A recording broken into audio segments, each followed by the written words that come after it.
In recent years, indie devs have pretty much replaced AAA companies in the horror genre. Poppy Playtime is one of the newer indie horror games. It was released in 2021 by Mob Games. After months and months of seeing this all over TikTok and Twitter and pretty much every single social media platform, I decided I should give it a playthrough. You play as an urban explorer that breaks into a toy factory. That's it, pretty much. I'm sure there's a lot more to it, but it's all hidden in posters and codes and YouTube videos and shit. This style of storytelling was popularized by FNAF like way back, and it's something that I feel is just kind of plagued the horror genre. In my opinion, it's incredibly lazy and just pretty much allows for developers to just make shit up on a whim, instead of actually crafting an interesting plot. Gameplay.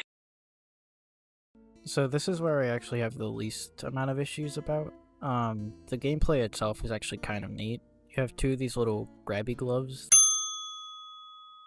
that you can use to either conduct power or grab items, and this opens up a couple of neat puzzle opportunities. But unfortunately, due to the game's length, there's only like 3 of these puzzles. I also had issues solving some of the more subtle ones, but you could easily just chalk that up to me being retarded instead of bad game design. My primary issue with the gameplay is that it just isn't very scary. The first time I saw the game's antagonist, I literally laughed at it.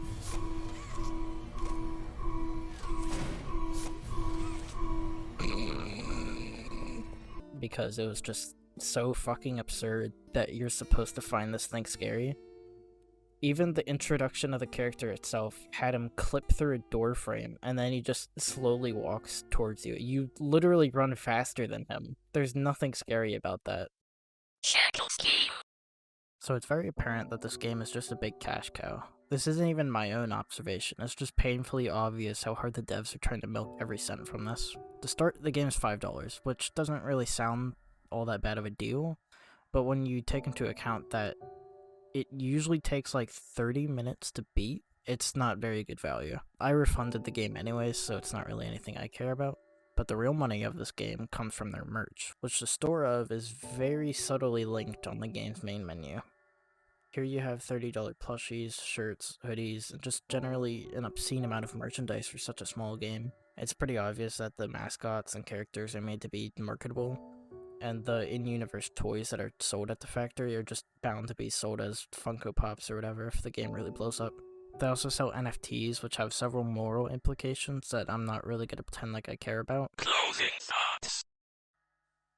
I think Poppy Playtime just generally ties into a bigger theme of newer horror games generally sucking ass. They're primarily marketed towards kids now, which kind of restricts how much can be done in terms of horror.